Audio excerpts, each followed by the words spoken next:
Good evening sa lahat. So, I wanted to create this review session para two things. Number one, matulungan natin yung mga kaklase natin na hindi pa nasasagot yung assignment sa signals. And number two, para rin ma i may review tayo para sa prelim natin sa Saturday. Please bear with me, no? Kasi medyo under the weather. And hindi ko ma-entertain lahat ng questions for tonight. So, if meron kayong mga questions para sa akin, uh, better to ask them siguro bukas. Pero actually, aalis din pala ako bukas kasi ihahatid ko yung kapatid ko. So, I guess siguro sa Sunday. Ayun. So, with that, uh, ayun. So, sorry. Okay. So, eto. Bale, ang ating magiging lesson muna. So, my first lesson will be about signal measures. And that will be for both analog and discrete na. So, both continuous and discrete. Madali na lang naman kasi si discrete. So, it's better na ang foundation natin is magsa-start siya sa analog since yung discrete is makita nyo naman mamaya yung similarities and how it is actually much easier compared dun sa analog. So for starters, ano ba ang mga mini-measure natin sa isang signals? Well, kung naaalala nyo naman, pag sinabi nating signals, okay, so it represents any value that we usually measure. Okay? So, for example, sa isang circuit, you want to measure the voltage, it has a signal. Usually, for example, sa isang capacitor, the way that you have this is meron siyang current which is equals to C dV over dt. So your voltage here, it is evident na hindi siya pwedeng mag-rise continuously ganun. Kasi nga, it's a dV over dt. So meaning, any rise, and this will result into zero current. So that is why usually sa isang capacitor, ang voltage niya is pag ganyan. So parang may ganito, then dadating siya sa point where bababa rin siya or stays. Actually, hindi siya bababa. Okay. And hindi lang pala to capacitor by the way. So this one is sa isang RC. Kung naaalala yung sa RC circuit, ganyan. Pwedeng series siya na RC circuit. Pwede rin yung parallel na RC circuit. But most likely, ganito yung pinaka-response niya. Kasi pagdating sa capacitor, ang ano naman kasi is yung voltage niya rin ganito.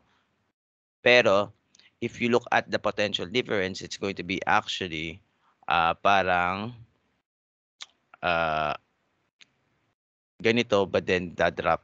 So, well, actually, we're actually na ano na tayo sa main lesson natin. So, basically, pag ganun yung signals, okay, it represents any value that we usually measure. And so, yung signal na yon na mini-measure natin, meron rin pala siyang mga kailangan mo rin i-measure sa kanya just to know its efficiency and usually yung mga, for example, you wanna know yung isang AC voltage, ilan or rather, what is the average value nitong ganito. For example, this is a sine wave.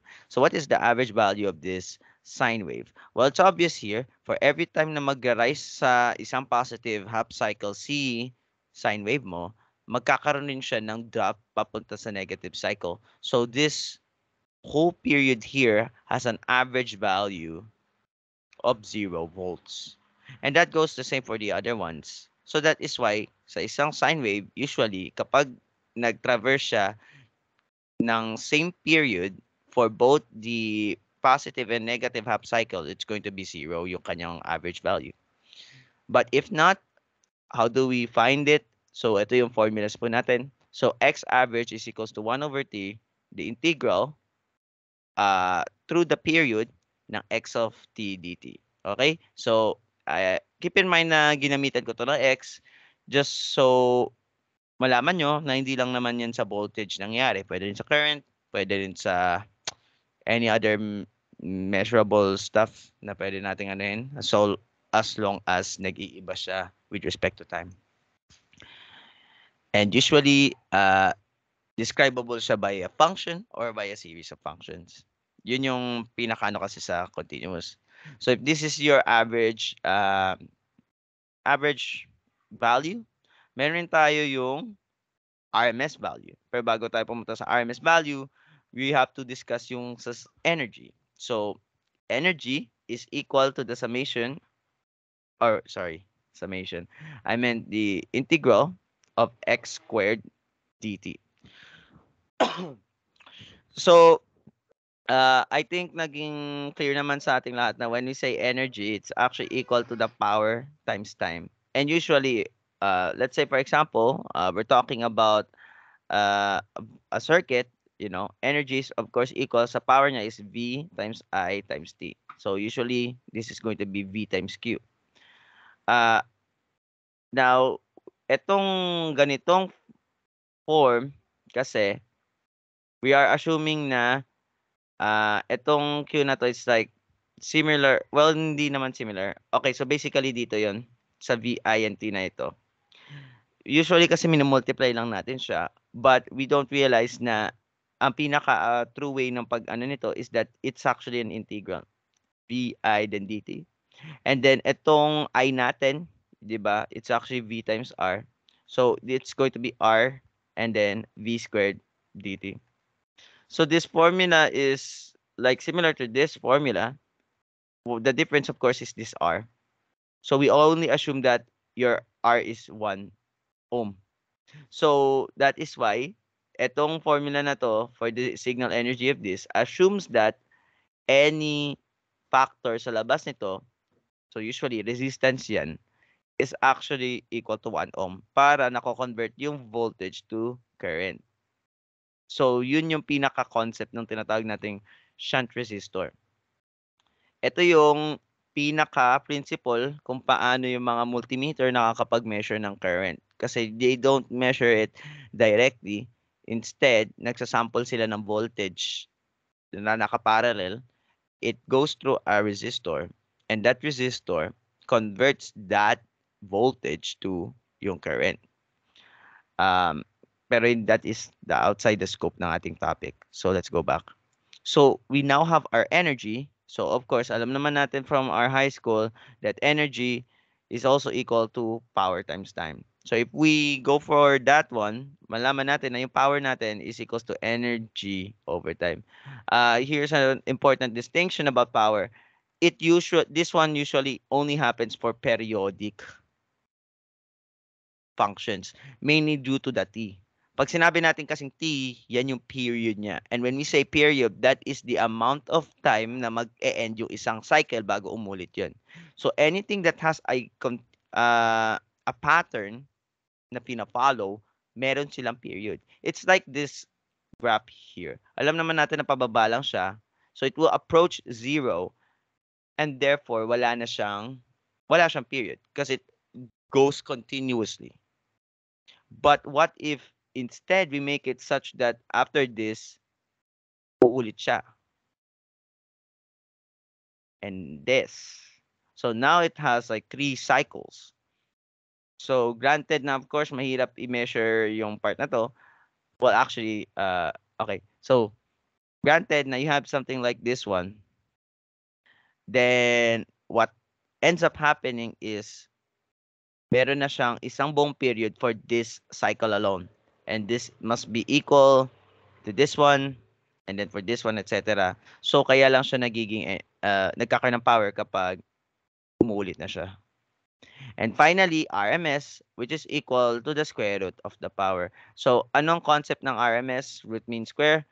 I am actually unsure about this, so I apologize, no? Pero, if I remember correctly, no, sa ating circuits 2, yung RMS or root mean square natin, yun yung pinaka ginagamit natin pang quantify talaga sa system or rather sa isang, for example, sa isang AC source. We don't simply put our 240 volts and say na ito na yung ating peak value niya. This is simply its RMS. RMS lang yan. So, yung peak value pa niyan is i-multiply mo pa siya ng square root of 2. So, bakit natin nilalagay ito? Because we want to give a general na measure ng pinaka-AC nito despite the fact that it changes in polarity. And again, yung value niya, it also changes with time. So how do we quantify this as one measure? And the answer is, ito sa XRMS, you square root yung power and you essentially have what is yung effect, hindi yung effective voltage rather. Actually, yeah, it's the effective voltage because this one again is the average voltage, etc. Okay, so this one average value, ito effective value to. If ever nagkamali ako dito, I think I will be rechecking na lang dito. But, ayun. So, apologies. So, let's actually put this into practice, no? For the first example, you want to find the energy of 4e raised to negative 5t plus 6, 8e raised to negative 8t plus 7e raised to negative 3t. Ito yung kanyang graph. So it's simply just a series of exponential functions na in-add natin. And we can simply direct, well, hindi naman directly na masosolve to, but we can use this one. So the question is, what is our t for this one? Well, it always starts at 0 and it approaches infinity. So our energy for this case is the integral from 0 to infinity of 4e raised to negative 5t plus 6e raised to negative 8t plus 7e raised to negative 3t squared. Now, kung maaalala natin, well, actually, hindi ko na rin actually alam siya. I think merong direct formula ang a plus b plus c squared. I think it's a squared plus 2ab plus 2ac plus 2bc plus b squared plus c squared. I don't think this is correct, pero just to be sure, so I will be doing this. So I have a squared plus b squared plus c squared. So tinapos ko na siya. Then I have ab plus ac. And then ito, mag-multiply siya. Okay, so ganyan yung pinaka-itsura nga niya. I think. Okay. So, ayun. So, ito yung pinaka-itsura ng pag-squared ng trinomial. And so, if we plug it into our equation, it's going to be 16e raised to negative 10t. So, unahin ko munang i-square silang lahat and then I will proceed to this one. Okay? So, 16e raised to negative 10t plus 36e raised to negative 16t plus 49e raised to negative 60. Okay. Next, we have 2 times AB. So, 6 times 4, 34 times 2, 48. Next, 2 times AC. 7 times 4, 28 times 2, 56. 56E raised to negative 80 plus BC, 6 and 7. 42 times 2, 84. 84E raised to negative 11t dt. Sumaba siya, but here's a good thing about this one. So, i-prove na lang natin, if we integrate something like e raised to negative alpha t from 0 to infinity, then this is of course going to be negative 1 over alpha ng e raised to negative alpha t from infinity to 0. So, if we plug this in, we have e raised to negative infinity, so alpha infinity, okay, minus e raised to 0. This here, since the limit of x e raised to x as x approaches negative infinity, but in our case, no, negative x as x approaches infinity is actually equal to 0. So this will become 0, this will become negative 1. So this will become simply 1 over alpha. Okay? So ito yung pinaka-proof nung isang derivation na ginawa ni sir. So meaning, lahat po na nandito sa, so let me just simplify this. Baba, ano na lang, return na lang. sa yung recording if nawala sa paano to naging ganun. Okay. Sorry. Ano ba yun? Okay. So basically speaking,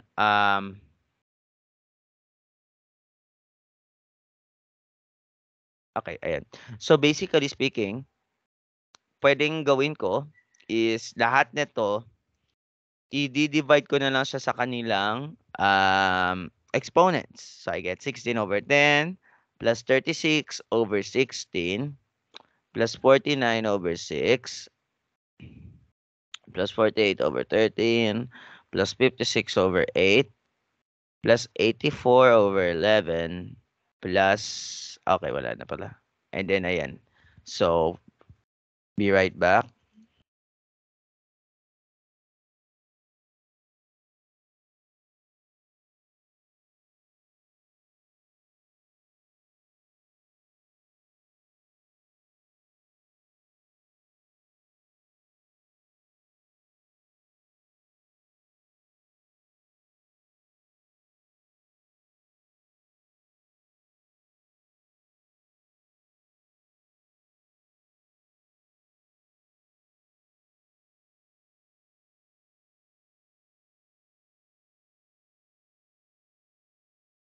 Okay, so as I have computed, ang energy daw po nito is 30.345 watts. And I think this is evident with the fact na dito sa pinaka-part na to, no, dito nangyari yung buong energy. Right here. So again, if you actually look at yung pinaka-value talaga nito at t equal to 0, it's 4 plus 6 plus 7. So 7 plus 6 plus 4 is equal to 17. Meaning, sa 30 watts na to, 17 watts doon galing dito sa t equal to 0 na to. And the rest here, that is above 0, is actually 30.345 minus 17. So I think this one is 13.345 watts. Meaning, what it's saying is most of the energy of this signal comes from the start and it progressively decreases. Okay? So, yan yung sa energy ng signal na ganito.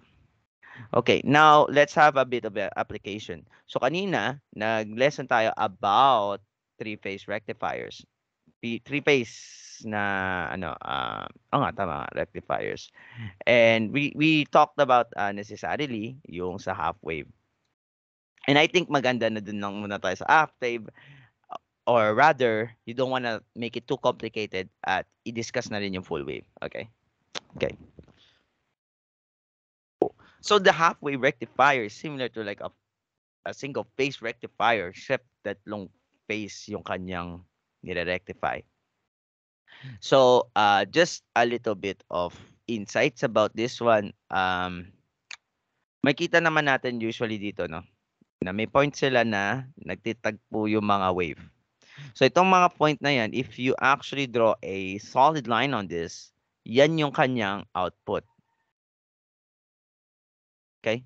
Dun lang mismo sa tagpuan nila.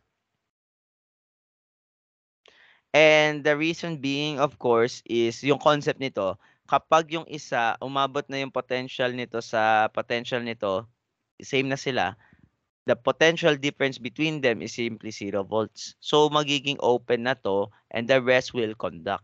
That's why you get yung next phases. So, with that, hindi ko napapacomplicate yun. So, a lot of people are asking, well, hindi naman a lot of people. I think nobody asked, no? Pero, sinabi ni Sir Peter kanina na the three-phase system, or rather three-phase rectifier natin, is actually more efficient than the full wave rectifier ng single phase. So, biruin mo, half wave pa lang ng three-phase, efficient na talaga siya. Paano pa kaya kung full wave pa? So, the question is, how is it actually efficient? So, one of the things that we can measure is yung DC voltage.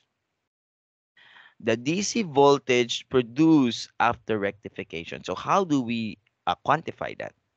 So, ang ating DC voltage kasi, if you have a half wave like this, and ni-rectify po, oh shit, bakit bigla siya nawawala? Okay, so if you say you have something like an AC like this, and you want to find kung anong value such that magiging parang average siya per half cycle or per cycle na to, 'di ba? So, if you look at this and say na, oh, at this one, 0 siya, but at this one, 0 rin to. Dito, maximum na siya. But what about the other ones? Mga other points na to between. What happens kapag inad ko silang lahat? Well, pag inad ko silang lahat and then dinivide ko sa period na to, I can get a straight line. And I can do this for the rest. And so, yun yung pinaka-concept ng DC voltage. So, in short, if I have a cycle of a wave and I find the area nito, so paano po i-express yung area niya? Integral ng function. But then, like an area, if I divide this by the width of it, yung width niya, which is the period, then what I will have is yung height. And this height will be constant all throughout the period.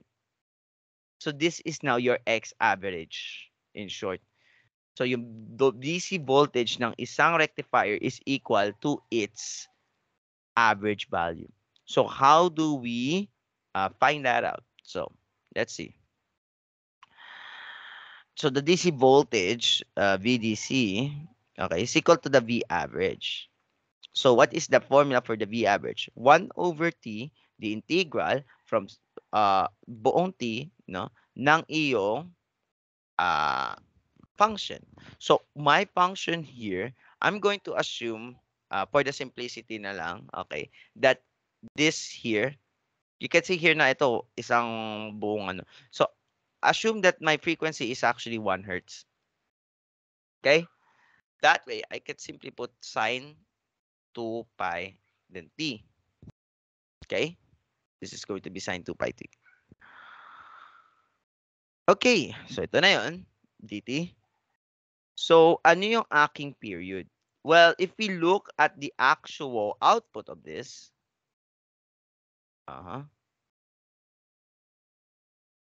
actually this time pag drawing in na niya ako. Sorry. We can see that this repeats every pi over 6, or rather 5 pi over 6. So ito, 5 pi over 6 and then ito pi over 6. So pag sinubtract natin si 5 pi over 6 kay pi over 6, this is actually equal to 2 over 3 pi. Okay. Nga pala, nakalimutan ko nga pala. You can't assume that this is frequency is 1 hertz kasi frequency is equal to 1 over t. Okay. So, so the next one is a 3 pi half. So, 3 pi over 2 minus 5 pi over 6 is equal to 4 pi over 6 pa rin, right? Kasi multiply ko lang ng 3. So, this is of course 2 pi over 3. Okay? So, with that, in short, ang ating period is actually 2 over 3 pi. And that means I can simply substitute it dito. So this will become 1 over 2 over 3 pi. And then usually I use, or rather ginagamit natin 0 to 2 pi over 3. Or yan, kasi nga yung t na to. But for the practical case na since wala naman dito yung 0, well, nandito yung 0, right? Pero hindi siya parang tugma dito, no? So, I will simply just be using ano na lang, yung pi over 6 to pi over 6. Yan. So, I'll be using this one. And then you get sine 2 pi ng t all over 2 over 3 pi. So, I cancel the 2 pi here and the 2 pi there. And tataas si 3. So, this will become what? So, ito tataas rin si 3 dito. So, I have 3 over 2 pi.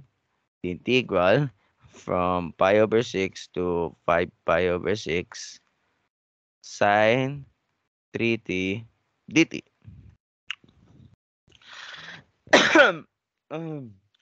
So, pag in-integrate po natin ito, alam naman po natin na ang integral ng sine 80, just so people do not know this one, shocker, is actually 1 over a cosine ng 80.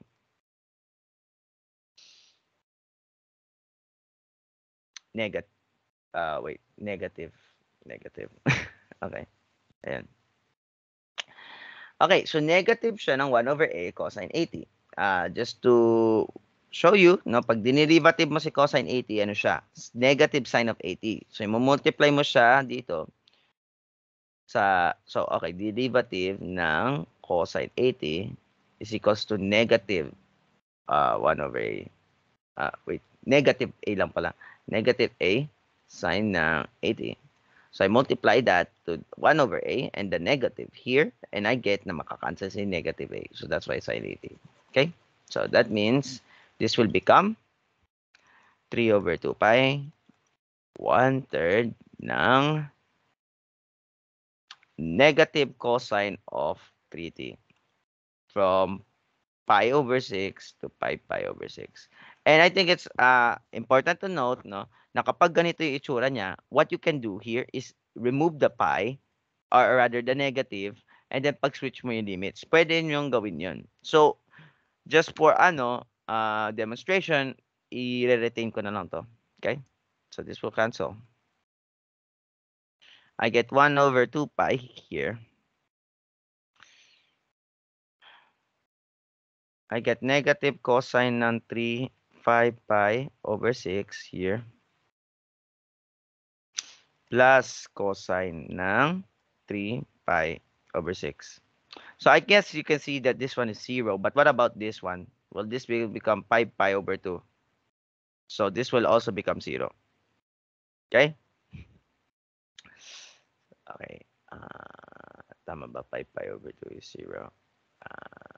Yeah, sounds really good. So this, according to this one, ang V average daw natin is 0 volts. Okay, so here's the problem. We actually did this sa buong AC, which we actually showed earlier na ang AC, ang kanyang average value, or rather yung kanyang voltage is, again, average value niya is 0 volts, no? But we obviously missed the fact na iba na to dito. So ano yung na iba?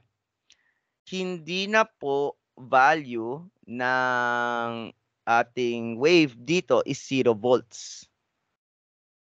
Okay? Ang value ng wave natin dito is actually some value which based from the graph, no? Okay? Okay, ayan. Kita ba? Okay, kita naman. So according to the graph, this one is actually 0.5 Vs. Hindi ko alam kung bakit ganito yung pagkakagraph niya, no? Pero ito yung 0.5 Vs. And this one will become your Vs. So it becomes a bit more complicated than this one, no? So for a while,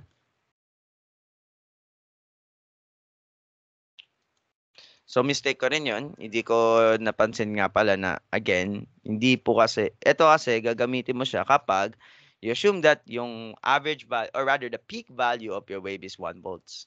But on our case, no, it's not the case.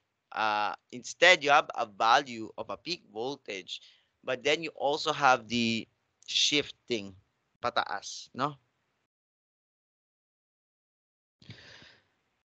So, okay. So let's actually fix this a bit, no? So dito may nakalimutan tayo, which is our VS. Okay? So nakalimutan natin yung peak voltage ng ating signal. Okay? Pero same lang rin lahat. So we have 2/3 pi and all of that. Okay, so VS, labas natin to. Lagay natin siya dito, VS. Okay? What else is there? So ito kasi magkakaroon siya ng ibang value. Okay? Pero you can already see na yun nga. So ano yun na natin?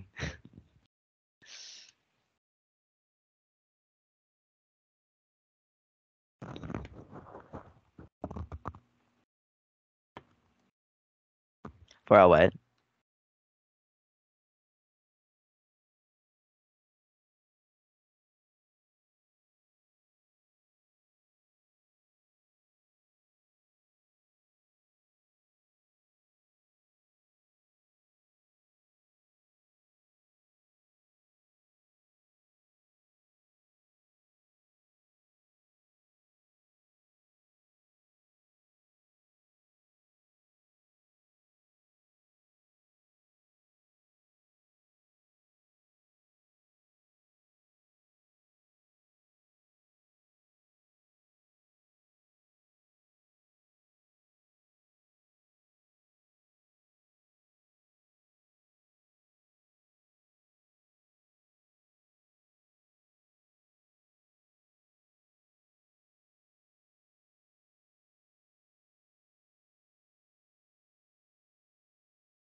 Okay, so ayun, nakabalik na ako. Okay.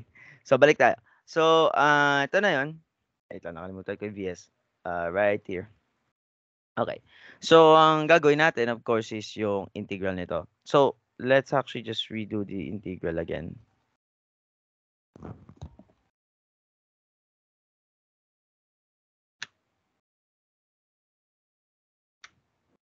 So again, ang ano kasi diyan is sin omega dito. So alam naman natin na ang omega natin is actually 2 pi f. But our f here is actually our reciprocal of t. So I have sine of 2 pi over r 2/3 times t. So cancel. Except of course may pi nga pala to. So magka-cancel din yan. So I get 3 going up. So I get sine ng 3t dt. Okay, so tama naman dyan. So kapag inano ko na siya, inintegrate ko na siya, I get Vs over 2 pi.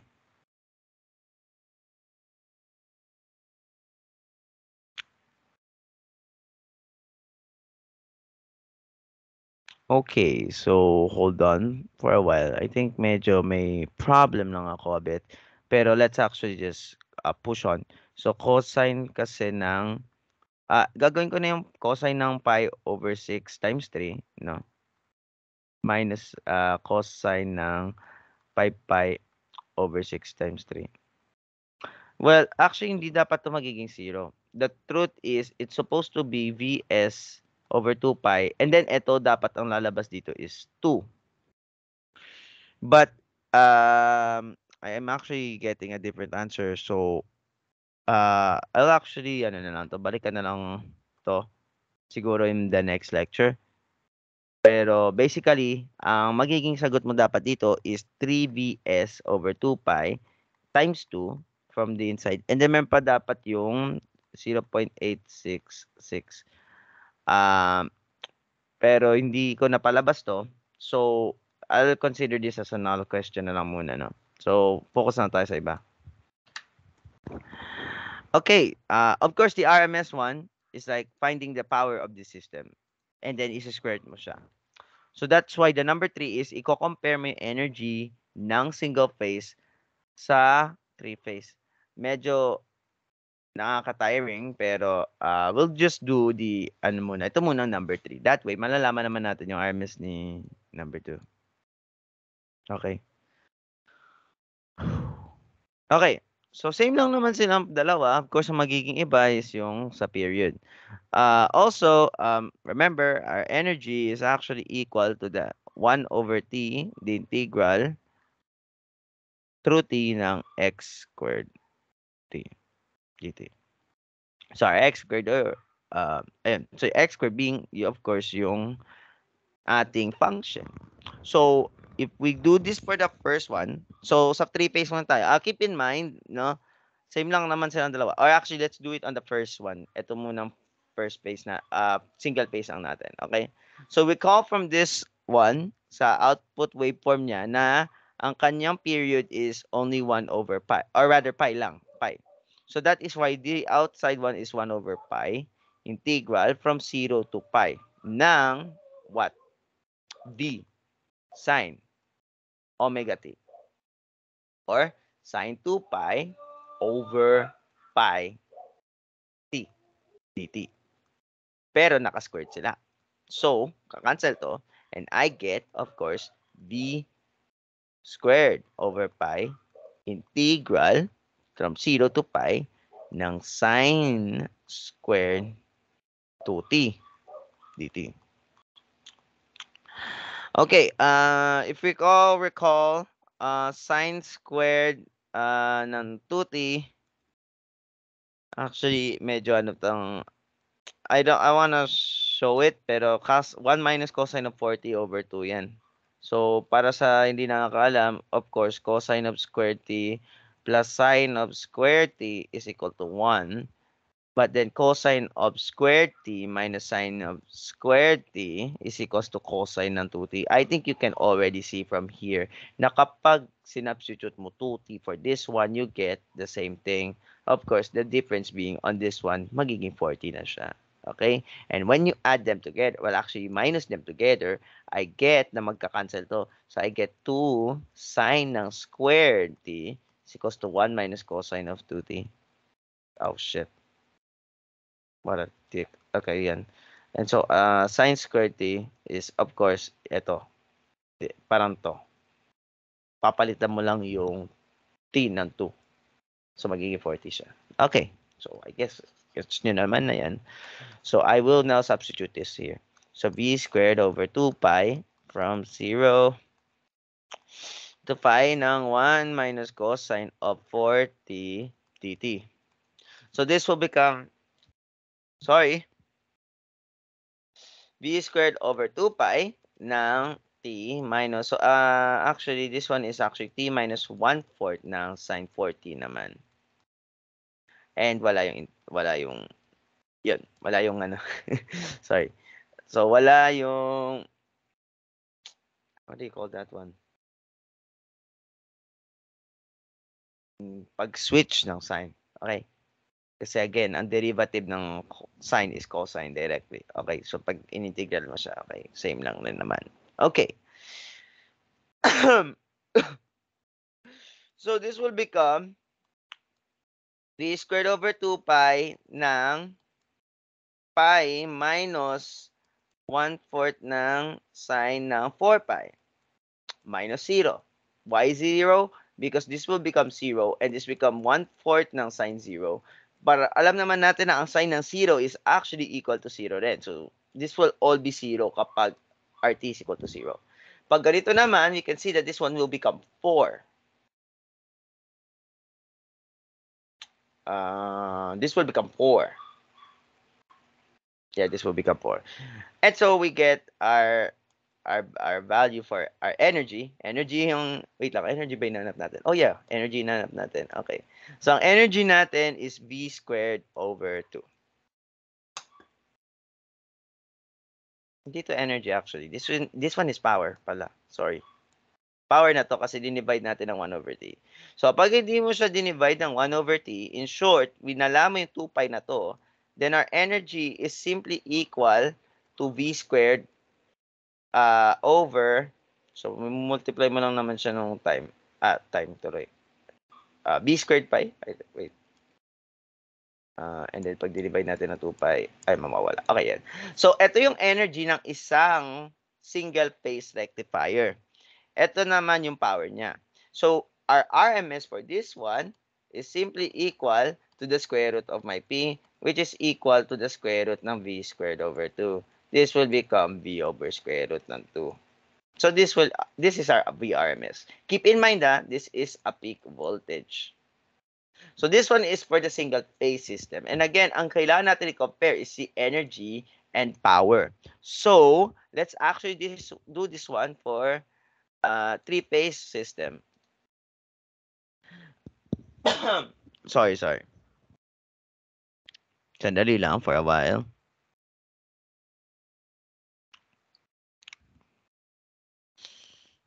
Okay, so let's have this one. Okay, same pa rin. Let's actually find yung energy muna. So our energy is equal to the integral of x squared dt pa rin. Okay? So we're still using the same x squared dt and we're going to assume na same lang rin naman sila ng peak. So I'm gonna say vs squared pa rin.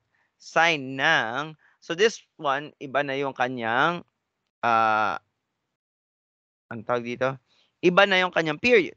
Again, we saw earlier that the period is 2 pi over 3.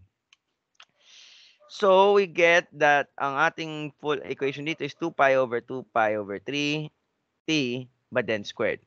Like you square this. Okay, from 0 to 2 pi over 3. So this one is allowed. This one is, I guess, I think yun yung mali ko. Mali ko dito sa pinakauna is, ginawa ko siya sa 5 pi over 6. Pero I could have done it by pi over 6. I guess yun yung pinakamali ko lang doon. So I apologize for that one. I think we could do this now. Sandali lang. So I think naalala ko pa, no? Oh, pero you can still use na ano naman, no? 3 over 2 pi. From 0 to 2 pi over 3 ng Vs sine ng 3t dt. I'm already not looking too good for this one. So Vs over 2 pi ng cosine 3t from 2 pi over 3 to 0. Guess this one is good na. Kasi Vs over 2 pi siya. And then cosine ng 2 pi. Oh, wait. Cosine ng 0. Minus cosine ng 2 pi. Well, actually, this still became 0. Okay.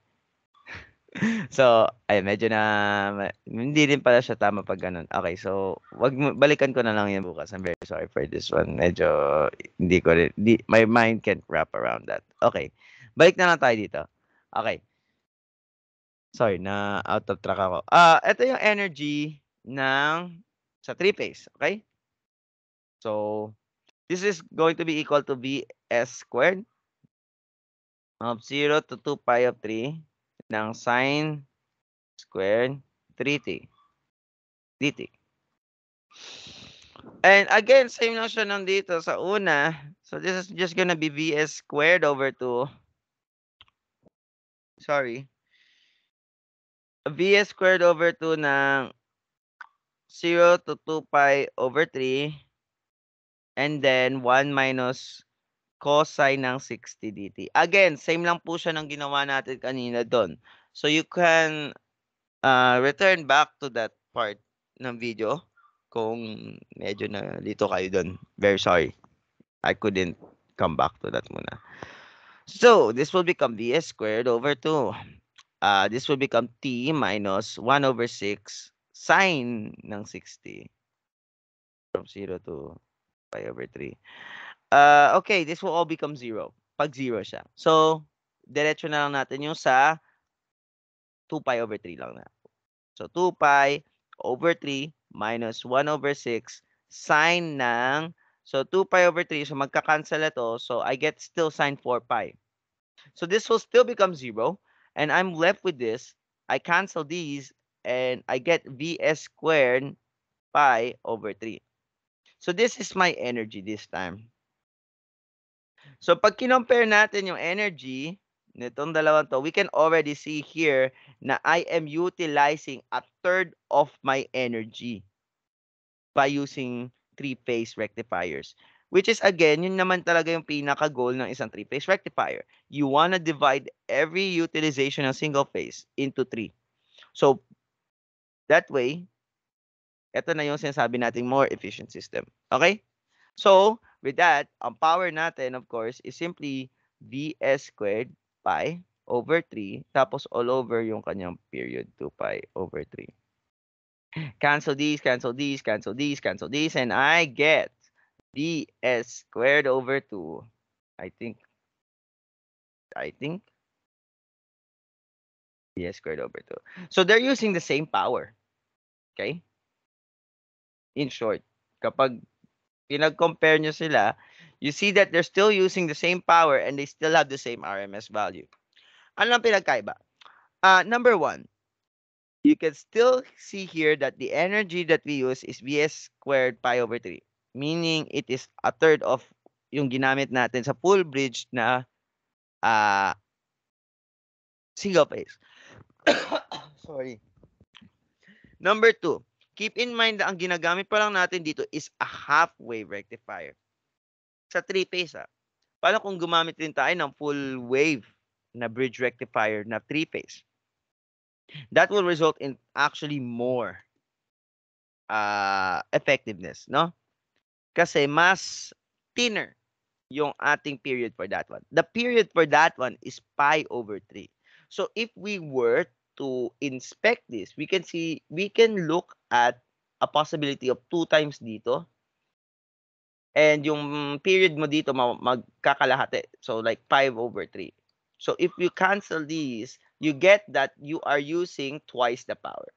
Or rather, you are utilizing twice the power in a full wave na 3-phase rectifier.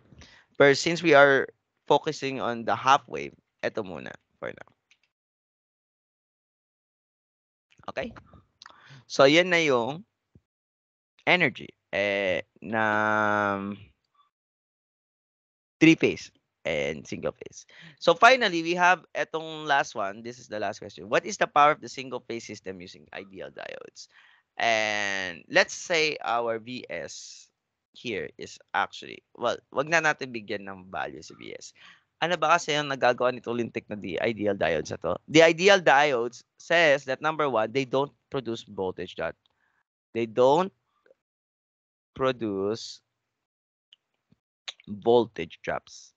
But there's also the second one, which is they provide a smooth rectification.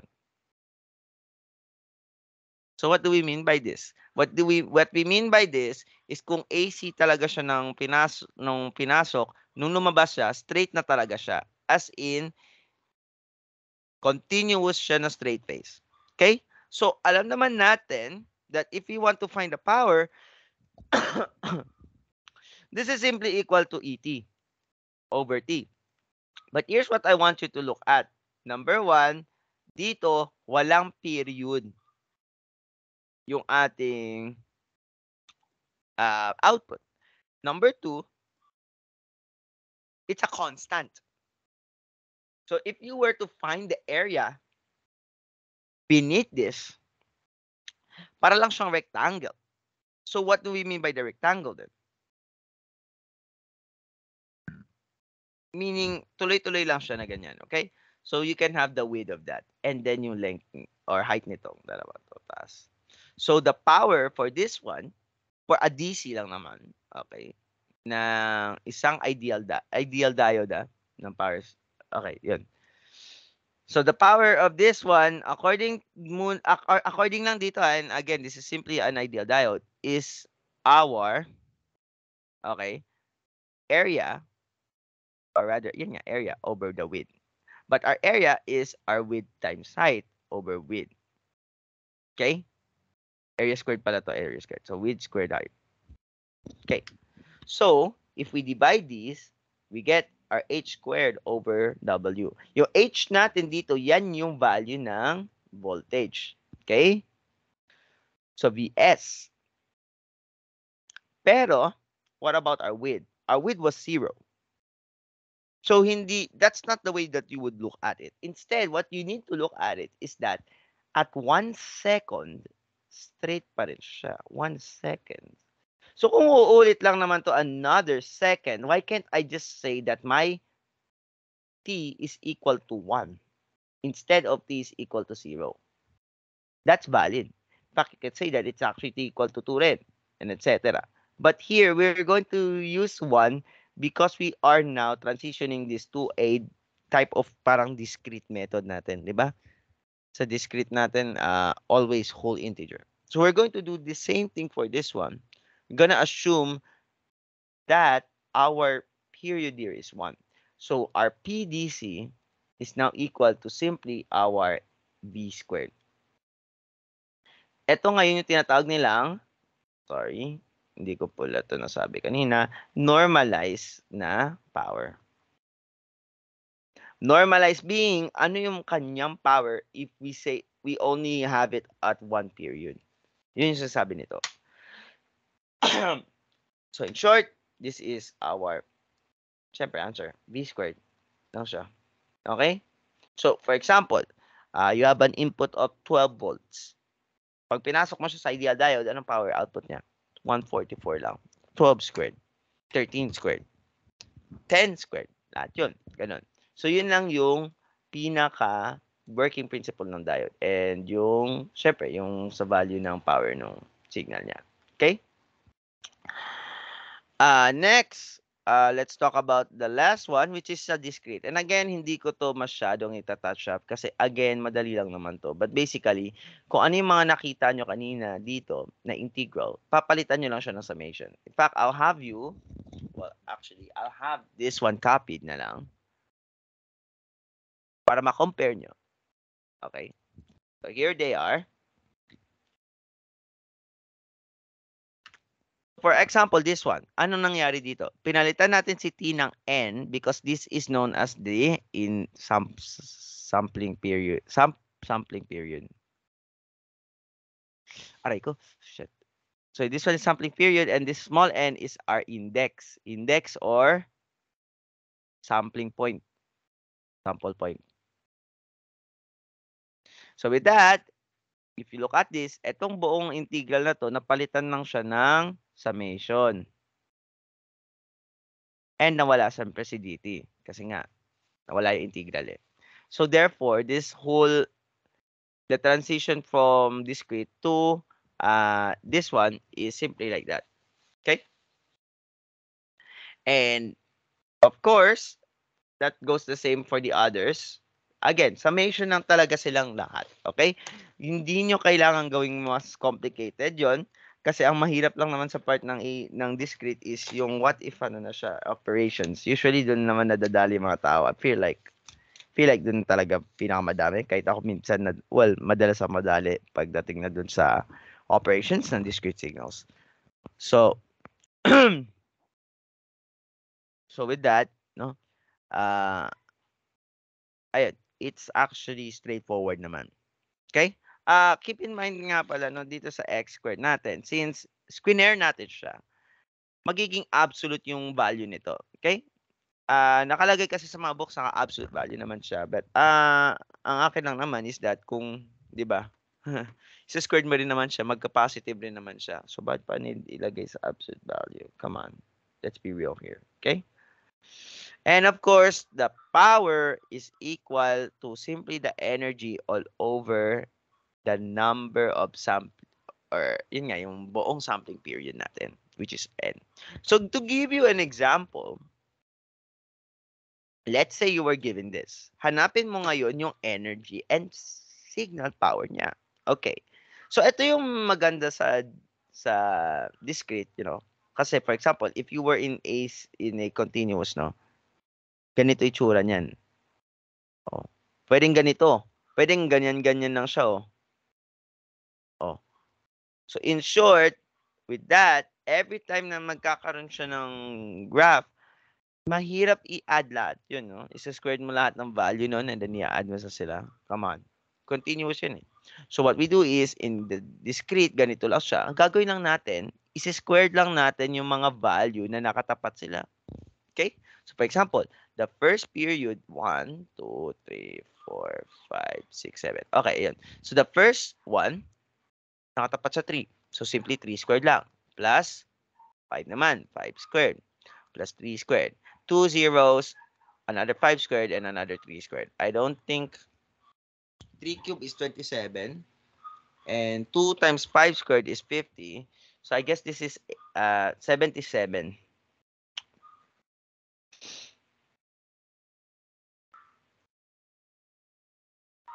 Tama. Okay, 77. Yan yung kanyang energy. So this is your energy. So what about your power? So your power is simply energy over the number of sampling period.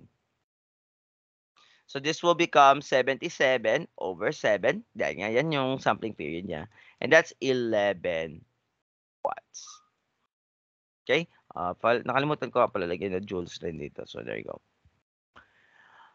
What else? RMS niya. I mean, nakalagay naman na dito, no? It's a square root of 11. So like, yun yung kanyang RMS. So what about yung kanyang X average? Well, let's see. So the X average nito is equal to 1 over N. So 7. And then the summation lang nung mga yon. So 5 plus 3 plus 3 again plus 0, 0 plus 5 plus 3, which is equal to 369, then 5, 10, 19. 19 over 7. Ayun lang. Okay, yan na yung kanyang average value. Meaning, if I were to say, i-adjust ko lahat yung values nito mga to such that equal lang sila lahat, I could simply do it at 19 over 7. So, parang i-draw ko sila lahat ng 19 over 7 as a step function. And it would have the same energy as kapag ganito lang siya. Okay? So, yun yung sinasabi nito. What else? XRMS. Square root lang yan ng 11. Okay? Can you see na ganun lang siya kasimple? There's also something like this notation. Itong notation na ganito simply means na pag may arrow siya, syempre origin siya. So, if you were to draw this, you have 3, 3, 5, 5, 3, 2, 3. Okay. Guess something like this. What does that nonsense? Okay, yan. So, you get 3 cube here, which is, oh, no, wait. May pangapat ka pala. Okay, so 27 times 3, which is 51. Wait lang. 3 squared na lang times 4 pala. Ay, hindi nga pala pwede yung, ano. Okay, so mali pala ako nandun. Okay, plus 2 times 5 squared. Plus 2 squared. Okay, so this will become what? 36 plus 50 pa rin. Plus 4. 90 watts. Joules pala. This is energy. 90 joules. Next, 1, 2, 3, 4, 5, 6, 7. 7 pa rin yung period mo. So, your power is again just the 90 over 7. Hindi ko na i-express yan as decimals. You can go ahead and do it. And of course, the X average is simply equal to 1 over 7 ng summation nilang lahat. So that is 3 plus 3 plus 5 plus 5 plus 3 plus 3 plus 2. Kaya nyo nang gawin yan. No? So, yun na yung all you need to know about signal energy. Well, basics pa lang naman yun.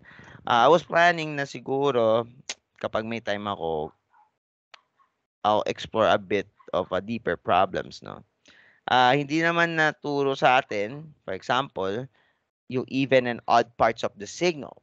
I was expecting na may ganon kasi para siyang Fourier series. Well, hindi siya parang, it's literally yung Fourier series pero ano na siya, 'di ba? Discrete na siya. Ayun. So that's why I was waiting for that. Pero hindi dumating. So okay lang 'yan. And there you go. So again, this will be divided into 3 lectures. First one being yung measures ngayon nga. Then next the operations and then classification of systems. Wanna expound a bit on that, no? Kasi medyo hirap rin akong maanin kapag mag-isa ako. So ayun. And with that, this concludes yung pinakauna kong lesson for today. Thank you.